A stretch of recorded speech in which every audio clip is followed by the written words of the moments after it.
మా పెద్ద పాపకి టెట్రాలజీ ఆఫ్ ఫాలో, హార్ట్ లో 4 రకాలైన ఇబ్బందులు ఉంటాయి. నేను ఒక రోజు కారు తోలుకుంటూ బయటకు వచ్చి గట్టిగా రోడ్డు మీద నిలబడుకుని అరుస్తున్నాను, ఎందుకంటే ఆ ఒత్తిడి తట్టుకోలేక. నేను నీ కోసం నువ్వు చెప్పావని చెప్పి నార్త్ ఇండియాకి వచ్చి ఇక్కడ పరిచయం చేస్తుంటే నా బిడ్డకి ఇలా చేస్తావా నువ్వు? నా క్వశ్చన్ సేమ్ హబక్కు క్వశ్చనే, నా బిడ్డకి ఇలా చేస్తావా, ఆమెను ఇలా చేస్తావా? ఇక్కడే టైప్లో అనమాట, కమండలో నుంచి నీళ్ళు తీసి టైప్లో.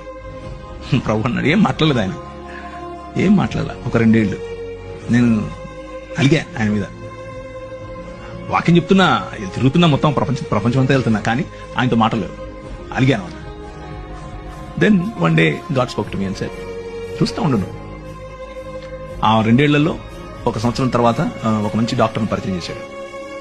ఆ మంచి డాక్టర్ ఆపరేషన్ చేసి కరెక్ట్ చేశాడు.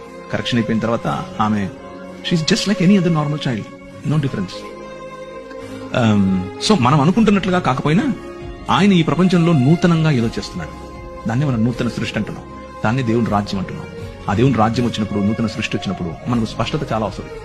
కీర్తనల్లో 1/3 కనీసం ఒక 30% కీర్తనలు అన్నీ ఇవే. ఏంది ఇలా అయిపోతుంది, రాత్రిపూట తలగడంతా తడిసిపోతుంది, అయినా నువ్వు చూడవా, నువ్వు వినవా, నువ్వు కలుగు చేసుకోవా అనేవే కీర్తనలు. So the book of Bible is full of emotion.